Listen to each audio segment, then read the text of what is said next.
റാം നാരായൺ റാം. ഇന്ന് പലരും വന്നിരുന്നു. പക്ഷേ അങ്ങനെ ഓടി കഴിയേണ്ട സാഹചര്യമാണിപ്പോൾ.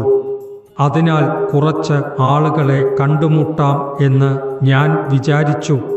ഇപ്പോഴത്തെ സാഹചര്യത്തിൽ ധർമ്മത്തിൻ്റെ വലിയൊരു ഭാഗം വിചിത്രമാകുകയും ഒരു വ്യാപാരമായി മാറുകയും ചെയ്തിരിക്കുന്നു.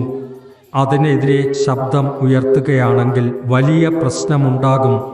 ആരെങ്കിലും ഏത് കാര്യത്തിനെതിരെ ശബ്ദം ഉയർത്തുന്നു എങ്കിൽ അവൻ അത്രത്തോളം ദുരിതം അനുഭവിക്കേണ്ടി വരും. നിങ്ങളുടെ ജോലി, നിങ്ങളുടെ കർത്തവ്യം ശരിയായി നിർവഹിക്കുകയാണ്. കൂടാതെ ജപം തുടരുക എന്നതുമാണ് നിങ്ങളുടെ കർത്തവ്യം. നാമം ചൊല്ലുകയും പ്രവർത്തിക്കുകയും ചെയ്യുന്നതാണ്.